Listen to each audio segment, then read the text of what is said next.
18 de julho de 2025, sexta-feira da 15ª semana do tempo comum.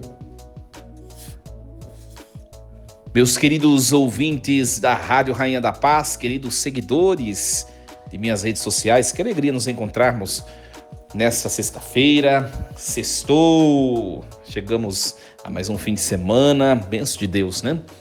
Vos saúdo com a paz, que alegria. Iniciemos em nome do Pai, do Filho e do Espírito Santo. Amém. Leitura do livro do Êxodo, capítulo 11, versículos do 10 até o capítulo 12, versículo 14. Naqueles dias, Moisés e Arão realizaram muitos prodígios diante do faraó. Mas o Senhor endureceu o coração do faraó, e ele não deixou que os filhos de Israel saíssem da sua terra. O Senhor disse a Moisés e a Arão no Egito: Este mês será para vós o começo dos meses. Será o primeiro mês do ano.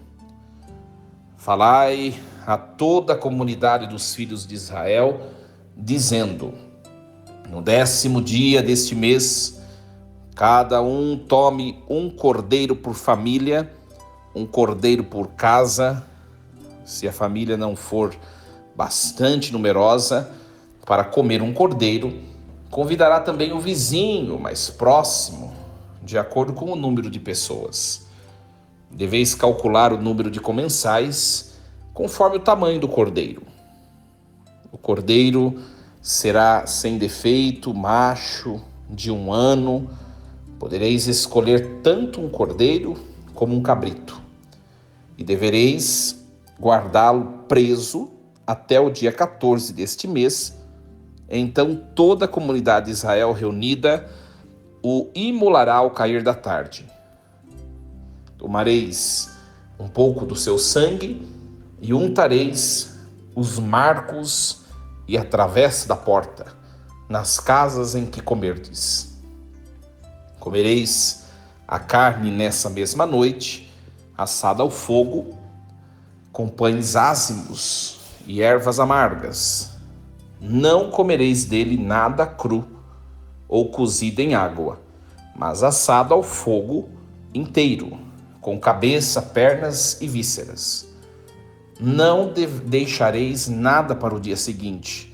O que sobrar devereis queimá-lo ao fogo. Assim devereis comê-lo, com os rins cingidos, sandálias nos pés e cajado na mão, e comereis às pressas, pois é a Páscoa, isto é, a passagem do Senhor.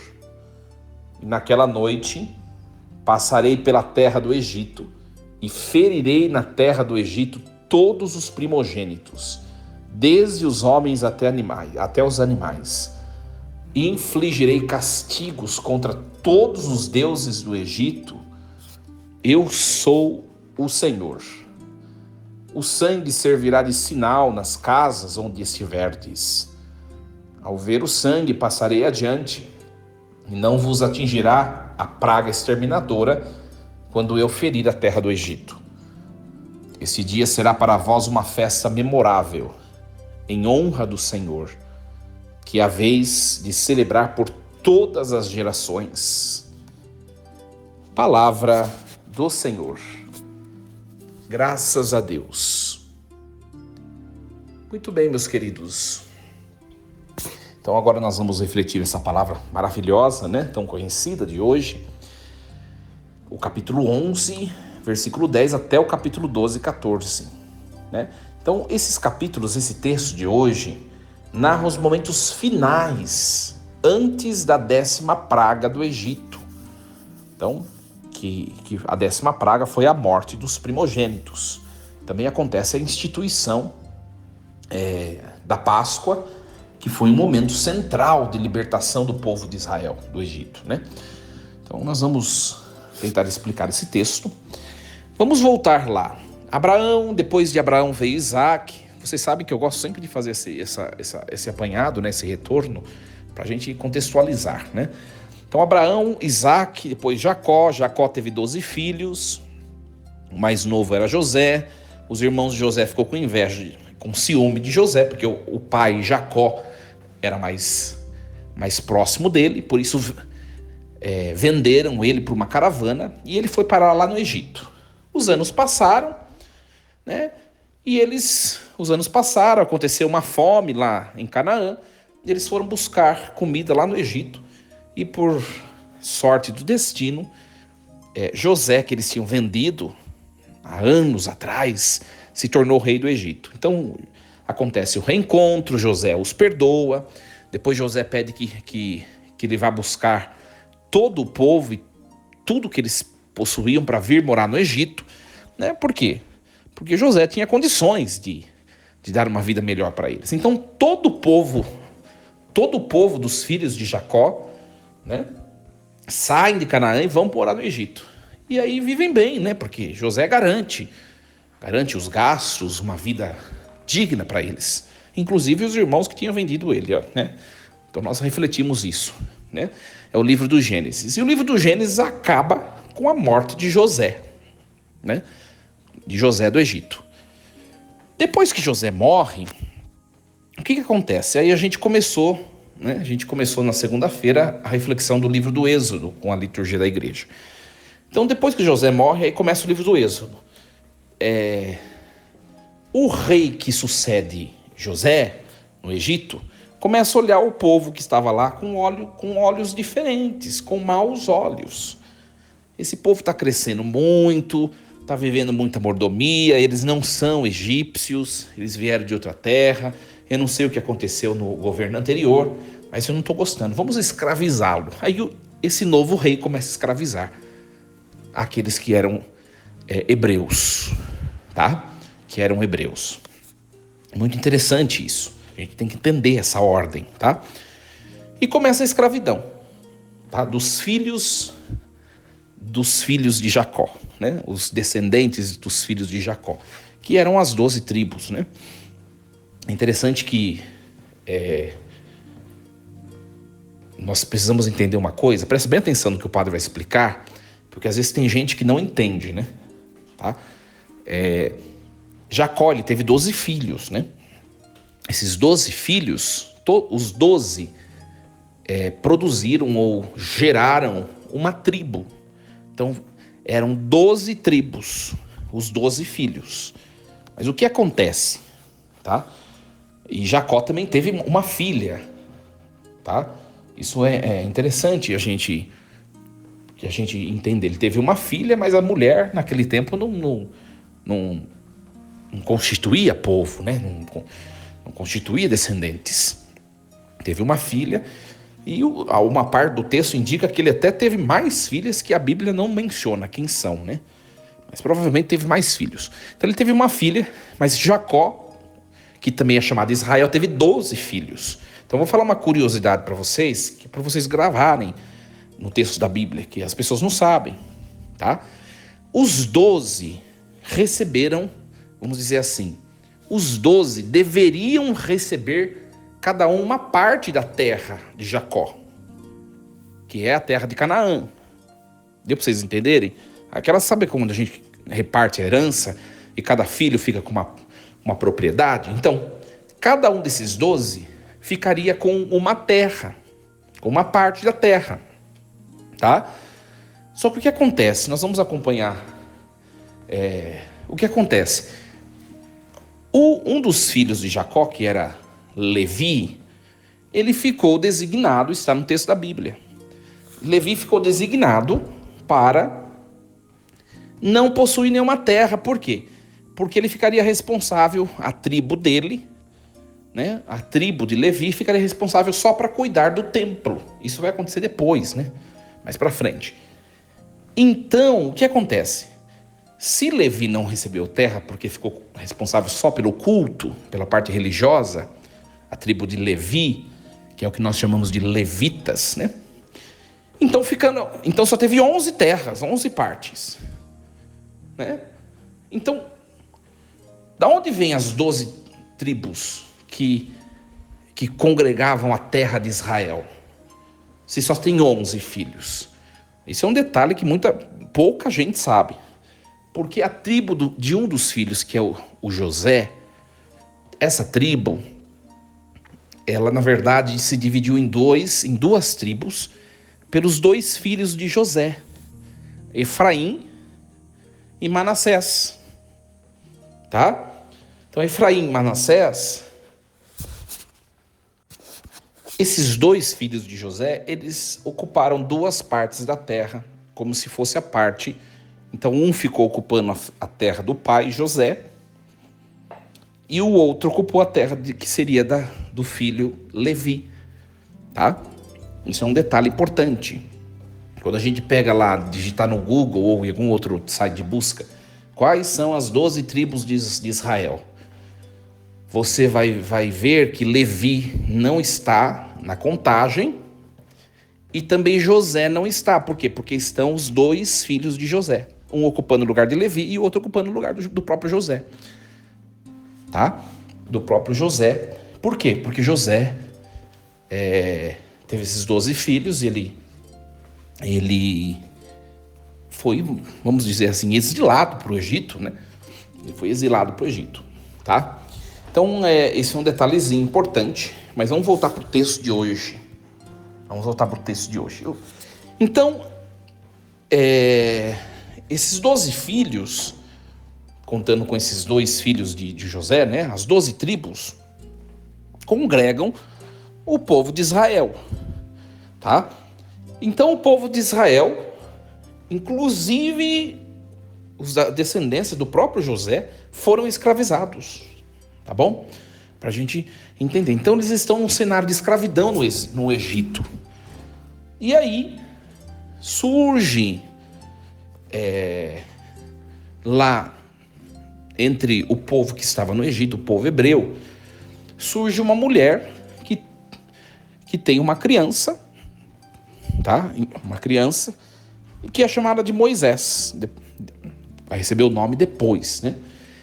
Ela esconde essa criança. Por quê? Quando o faraó percebe que o povo hebreu está crescendo muito, está se tornando mais numeroso do que o povo egípcio, o faraó, que agora é egípcio, ele fica preocupado e fala: esse povo vai causar alguma revolução e ele vai acabar escravizando a gente, então vamos escravizar eles.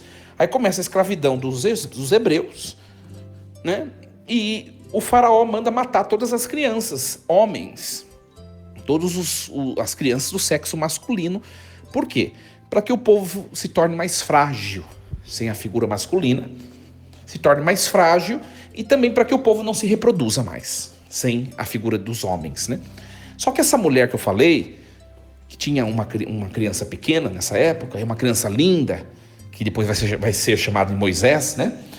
Ela escondeu a criança. E quando ele estava com 3 meses, ela teceu como se fosse um barquinho, né? A palavra, nós falamos isso, se vocês não acompanharam, pega a reflexão desde segunda-feira e acompanha para vocês verem os detalhes. Ela criou um barquinho, colocou ele, empurrou ele no rio Nilo, tá? E ele foi descendo no rio Nilo, ele foi parar exatamente onde a filha do faraó tomava banho, na parte do rio onde ela tomava banho. A filha do faraó ficou encantada com a criança, que é Moisés, né? Ela deu o nome de Moisés, e ela determinou que uma das suas servas amamentasse e criasse, cuidasse dele escondido do faraó. E exatamente a própria mulher que foi designada para cuidar dele é a mãe dele mesmo, biológica. Claro que a filha do faraó não sabia, né? E aí Moisés cresce lá no meio dos egípcios, quase que ele se torna um egípcio também. E depois ele vai se tornar alguém muito importante lá. Só que chegou um momento que Moisés, um certo dia, ele viu um egípcio tratando mal um hebreu. Moisés, embora tenha crescido ali, ele sabia que ele era hebreu, natural, né? Que ele a sua origem era hebreia, né? E aí ele vê um egípcio maltratando um hebreu e ele mata esse egípcio. E a notícia se espalha, o faraó fica furioso e o faraó manda matá-lo. Aí Moisés sai fugido e vai para o deserto de Madiã. E ali ele vai construir sua vida escondido do faraó. e vai construir sua vida ali. Ele vai conhecer a sua esposa, né? O pai da sua esposa, ele vai conhecer também, que se chamava Jetro. Ele vai começar a pastorear o rebanho do seu sogro, né, Jetro, que foi a leitura de ontem.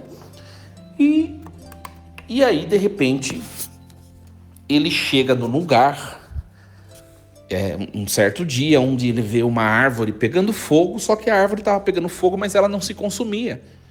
É como se ela estivesse com o fogo, mas ela não queimava. Que é o que foi que aconteceu ontem e anteontem na liturgia, tá? E o que acontece? Deus diz lá na sarça ardente para Moisés, meu Deus o chama, né? Moisés, Moisés, eu quero que você seja um instrumento de libertação do meu povo que está no Egito escravo. E Moisés diz assim, mas eu sou tão pequeno, sou tão novo, sou tão... Moisés era gago também, né? Tinha suas dificuldades, não sabia falar, como que vai conduzir o povo? E Deus diz, eu vou conduzir por meio de você, é você, Moisés. Né? E aí Moisés, na leitura de ontem, perguntava, mas se alguém perguntar, quem é esse Deus que nos mandou sair do Egito? O que eu devo dizer? E Deus disse ontem, nós acompanhamos, né? Esse Deus chama Eu Sou.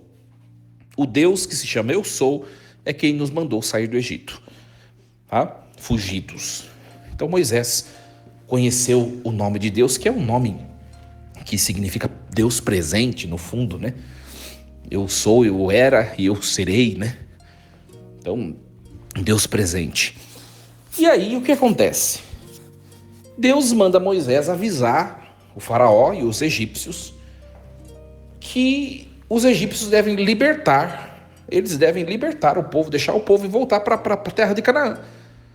Já acabou o tempo da escravidão. Deus mandou os egípcios libertar. E o que vai acontecer? Os egípcios vão obedecer? Não vão obedecer. O que vai acontecer? Deus manda Moisés dizer, olha, Deus vai mandar um castigo se vocês não nos libertarem. E ainda assim eles resistem. Esse castigo são as chamadas pragas dos egípcios, né? E Deus mandou 10 pragas, né? Se o povo tivesse obedecido a Deus já na primeira, não precisariam chegar a morrer lá no Mar Vermelho depois, né? Mas o povo egípcio não obedeceu, o faraó não obedeceu, Deus mandou uma praga, não adiantou, 2, não adiantou 3, 4, 5, 6, 7, 8, 9, 10. E na 10ª praga, que é a relatada hoje. Então a liturgia, se você quiser ler o texto de Gênesis, do Êxodo, leia, né, a leitura de ontem, que nós ouvimos ontem, era o Êxodo 3. Hoje nós já passamos pro capítulo 11, tá? Então houve um salto. Se você tiver um tempo, leia depois do Êxodo 3 até o 11. O que vai ser descrito? Vai ser descrito as 10 pragas, tá? A liturgia omite essas 10 pragas, tá? Mas Deus envia uma praga, não adianta, Deus envia outra, e o texto vai falando as 10 pragas. Então hoje nós já pulamos para a 10ª, para vocês entenderem, tá bom? Nós já pulamos para a 10ª praga. Então o relato de hoje é o relato da ordem que Deus dá antes de enviar a 10ª praga para os egípcios, tá bom? Então é esse, olha só o caminho que nós fizemos, foi só introdutório, agora que a gente vai começar o texto, tá bom? Muito bem. Nós vamos então para o capítulo 11, que foi o que nós escutamos, e o versículo 10, tá? Moisés e Arão fizeram até alguns milagres ali diante do faraó para ver se convencia ele de que Moisés e Arão eram homens de Deus e de que Deus queria de fato que eles libertassem, tá? Mas não adiantou. O texto diz que o Senhor endureceu o coração do faraó. Ele não deixou o povo de Israel sair, tá? Então aqui é como se fosse a conclusão das 9 pragas.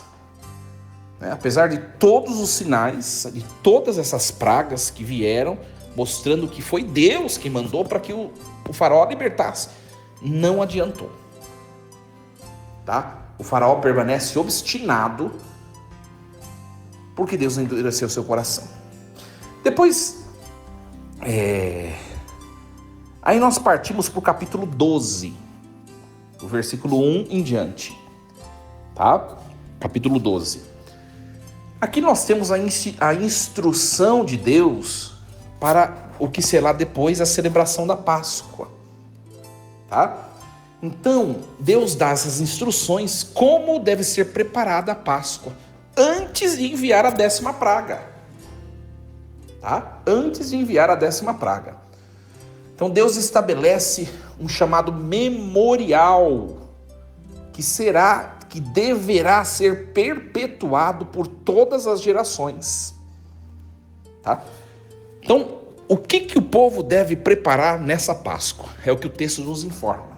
Tá bom? Preste bem atenção. Primeiro ponto, a preparação do cordeiro pascal.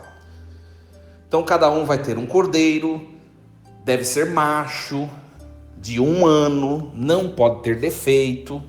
Olha aqui a gente já faz uma alusão à pessoa de Jesus Cristo, né? Deus se fez homem do sexo masculino, macho, sem defeito, porque Jesus Cristo era imaculado, né? Então, de 1 ano aqui, o animal, né, o cordeiro, ele vai ser separado no dia 10 do mês, imolado ao entardecer do dia 14. A gente sabe que Jesus, é claro, não foi no dia 10 exatamente, mas Jesus foi separado, apresentado no templo 8 dias depois de nascer, né? Olha que interessante. Depois, a preparação do cordeiro é o primeiro ponto. Depois, o segundo ponto é o sangue como sinal. Então, conforme esse cordeiro vai ser morto para ser preparada a refeição, o sangue desse cordeiro deve ser passado nos batentes das portas daqueles que são hebreus. Tá? Esse sinal vai ser o quê? Um sinal de livramento dos lares daqueles hebreus. Quando Deus mandar a praga, quando Deus enviar a praga, a 10ª praga, que se chama anjo exterminador, essa praga vai matar em todas as casas os filhos primogênitos. Quando nenhuma casa tiver a marca do sangue do cordeiro na porta, a praga não vai entrar, não vai matar ninguém. Tá? Então é isso que vai acontecer. O sangue vai ser o sinal do livramento.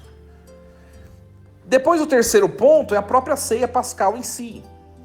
É o capítulo 12, versículo 8 e até o 11. Então eles devem comer a carne assada, não crua e não cozida. Devem comer pães ázimos. O que são pães ázimos? Sem fermento. Olha só de onde que vem na missa hoje o que nós temos, a hóstia. Né? O que é a hóstia? A hóstia é farinha e água, gente. Tem gente que não sabe, né?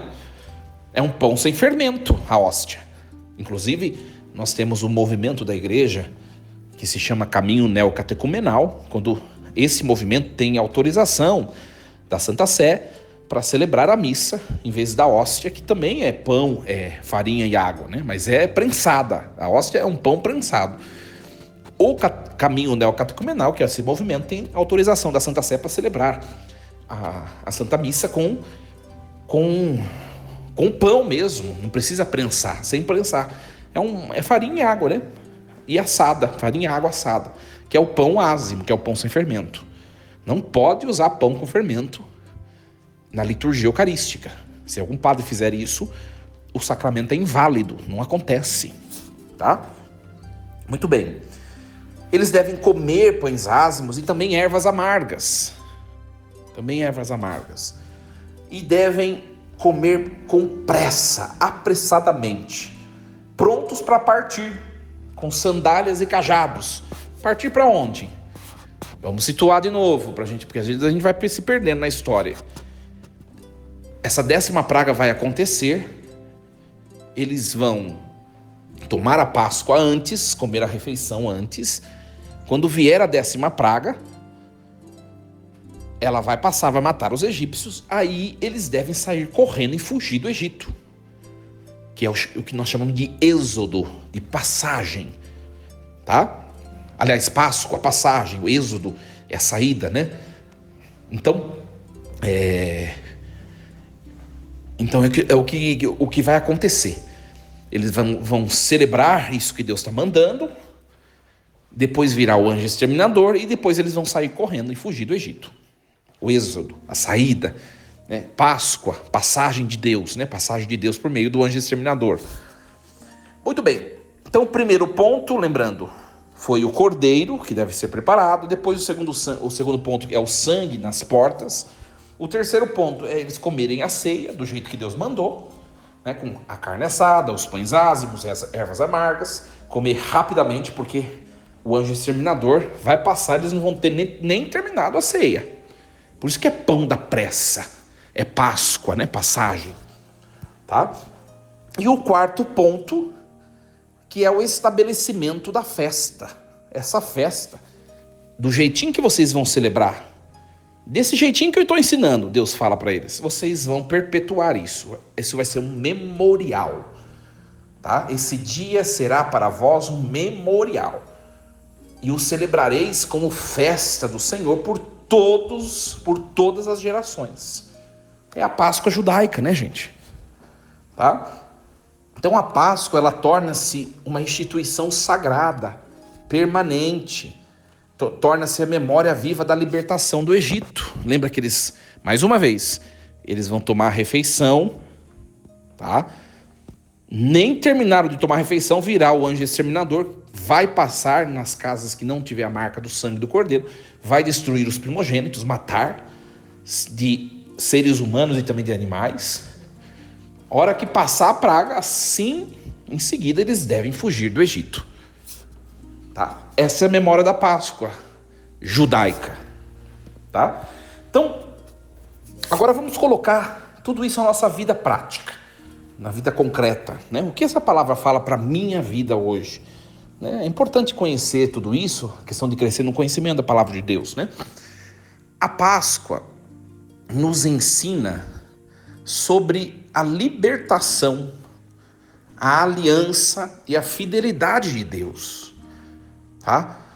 Então, nós temos um Deus que não nos abandona.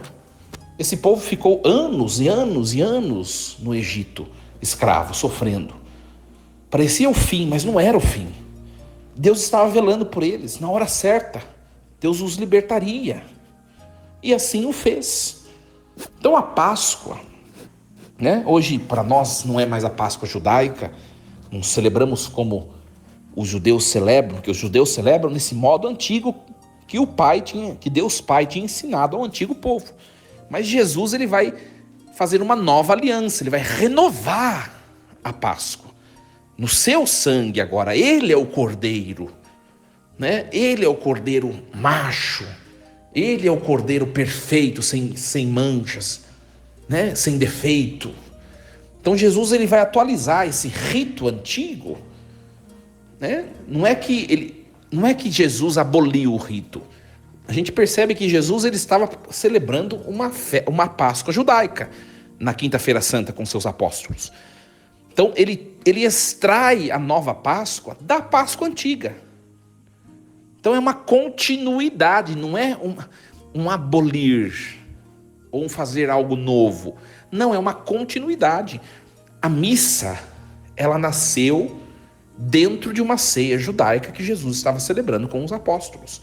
Jesus separa aquele montaréu de alimento que tinha e ele pega só pão e vinho.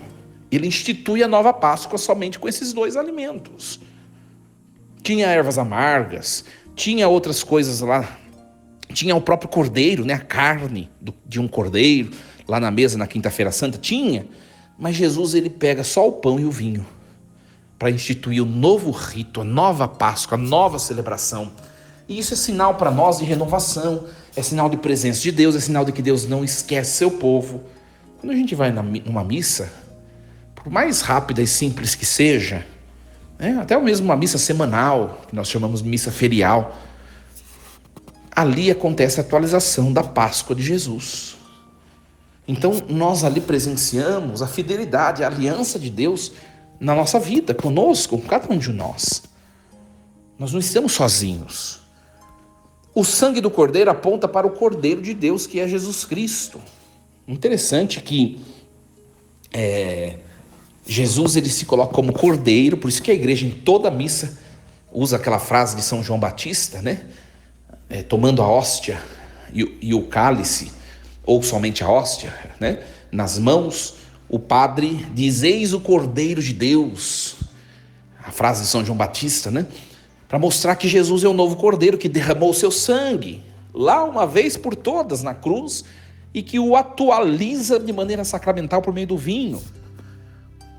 Então Jesus, a sua morte nos liberta definitivamente do pecado e da morte. Nós podemos ser lavados o tanto quanto nós queremos por esse sangue, que perdoa nossos pecados, que nos livra das escravidões do pecado, que nos livra das escravidões dos nossos maus sentimentos, das nossas tristezas. Por isso que eu sempre digo, nós não podemos ir celebrar uma missa e sair com os mesmos sentimentos com os quais nós entramos. Se acontecer isso é porque nós não entramos na liturgia, nós não participamos, nós não vivemos, nós somente presenciamos, assistimos, mas não experimentamos. Porque o sangue de Jesus deve nos libertar, deve nos elevar, deve nos transformar. Tá? Assim como os hebreus, meus queridos, nós também somos chamados a vivermos prontos, em atitude de êxodo, de saída contínua das escravidões da vida, do pecado, do egoísmo, da idolatria, para uma situação de liberdade, de presença de Deus. Nós precisamos sempre, a nossa vida é um êxodo. É interessante que tem muita gente, olha só, o nosso tempo já estourou, né? Mas a palavra de hoje é muito complexa, né? Então tinha que fazer essa abordagem toda. É muito interessante, voltando ao assunto, que muita gente vive enraizado. Tem muita gente que vive enraizada nas situações da vida. Tem gente que vive enraizado no passado, que não vive o presente, que não vive o futuro. Fica no passado. Tem gente que vive enraizada em situações terrenas, o dinheiro, o poder, os prazeres. Tem gente que vive enraizada em tantas outras coisas. E a palavra de hoje nos diz assim, não, a nossa vida tem que ser sempre um êxodo. Nós temos sempre que estar preparados para partir. É o pão da pressa. Por isso que toda missa que nós participamos é Páscoa, é passagem. Nós não sabemos se haverá uma outra missa. É passagem. É êxodo, é sair. Nós enfrentamos a vida desse jeito. Minha gente, vivamos como se fosse o último dia da nossa existência. Hoje é sexta-feira, sextou, né? Dia de trabalhar, depois no final do dia sair com os amigos, ou fim de semana chegou, conviver com a família, os amigos, né? Um churrasquinho, tomar um bom vinho, né? Tomar um vinho Cabernet Sauvignon 2013 com os amigos, fazer um churrasquinho, enfim, ou tomar um chopp Heineken, tudo de bom, né? Qualquer coisa, um suco de laranja, enfim, brindar a vida, aproveitar. Por quê? Porque nós vivemos esse êxodo. Nós não sabemos quando será a última missa, quando será o último brinde, como será o último olhar, quando será o último elogio, quando será o último eu te amo para aqueles que de fato nós amamos. Nós não sabemos quando será, então que seja hoje. E eu aproveite muito bem essa minha, entre aspas, última oportunidade. Se vier mais uma, louvado seja Deus. Se vier outra, louvado seja Deus. Se vier anos de oportunidades a mais, louvado seja Deus. Mas e se não vier? Eu fiz o que eu tinha de fazer. Eu vivi a vida como ela é. Uma Páscoa. Uma passagem rápida. Um sopro. Um êxodo. Um sair de um lugar e ir para outro. Eu vivi a vida, eu encarei a vida como de fato devia ser encarado na realidade. Quando a gente vê pessoas em crise por perder pessoas em crise por não ter feito o que o que devia ter feito na hora certa, é porque não viveu bem, é porque não viveu a vida como um êxodo, como uma Páscoa.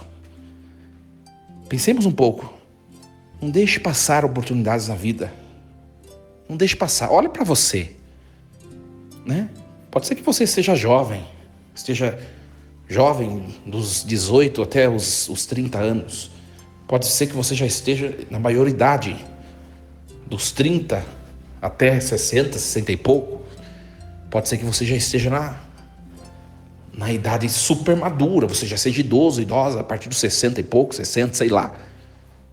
Quanto mais anos nós carregamos, mais nós precisamos aprender de que nós estamos passando.